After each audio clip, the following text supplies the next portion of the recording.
Hey guys, I'm going to be talking to you about coffee roasting. I've roasted for two separate coffee companies and I've read quite a few books on the subject, so I know a thing or two.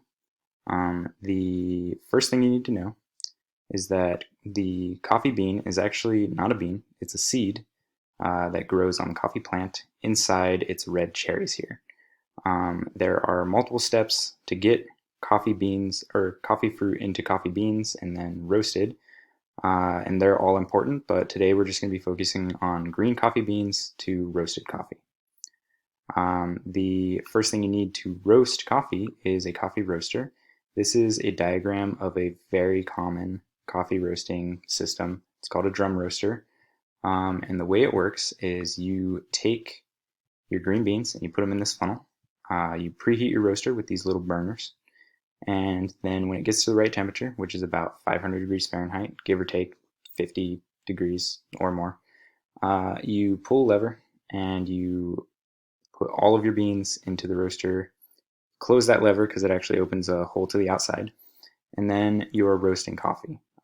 And so once the beans are in the roaster, this is a graph for bean temperature and air temperature. Once they enter the roaster, the temperature drops significantly as the beans absorb a lot of the heat that you preheated your roaster with.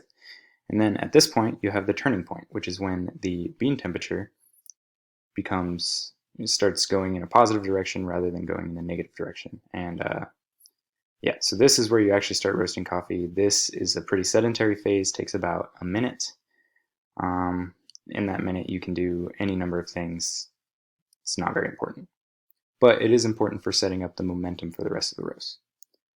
And so that momentum turns into the rate of rise curve. So here you have the turning point, and then the rate of rise curve starts going up. The rate of rise curve is the culmination of all of the instantaneous slope of the bean temperature curve here.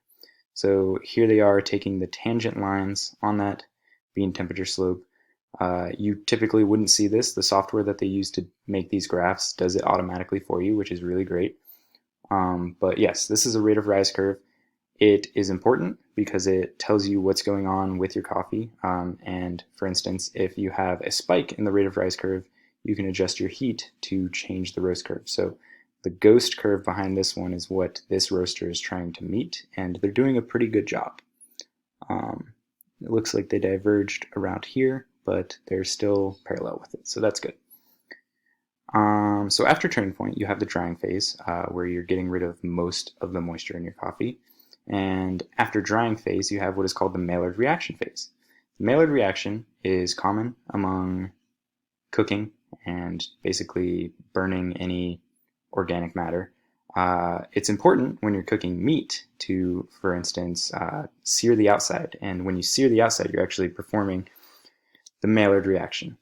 This is caramelization and the reaction of acids and sugars together to produce more complex, more aromatic flavors.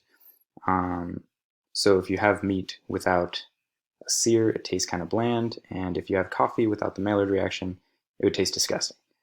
Because coffee is just very simple carbohydrates and very harsh acids right off the plant. So when you put it through a Maillard reaction, the acids break down into more delicious acids like malic acid and well, that's the main one that tastes good.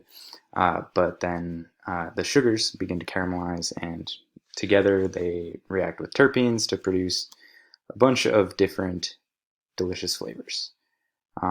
After the Maillard reaction, you have what's called first crack, and you can actually see it on this graph here. This is Maillard reaction. This would be first crack here. First crack is when you have added enough heat for a long enough time that the gas inside the bean expands and then explodes out. First crack is the marker for the end phase of the roast, and it actually removes a lot of heat from the system because of all the gas escaping. So here are some beans. These are green beans. This is what you put in the roaster.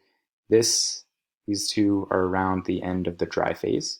And then from there, it goes from yellow to brown to dark brown to black. And that's all Maillard reaction. Right here, you can see this bean has a crack on it. That's from first crack. The CO2 and water just shot out of there and broke the bean. And then from there, you have about a minute or two, and then you get second crack. So this bean has gone through second crack. You can see because there's some oil on the outside of it, and it's got a much larger crack on it. And then these are all after second crack. Between first and second crack is what is called a medium roast to most people, and after second crack is always a dark roast. Um, yeah, and that's roasted coffee. Once you roast your coffee to your temperature and color likings, you would pull a lever on the side of the machine and dump it into the cooling tray. The cooling tray has fins and a fan to pump out all the hot air. And after 5 minutes, your coffee's cool. Then you let it sit for 2 days, and then you can brew a cup and see how you did.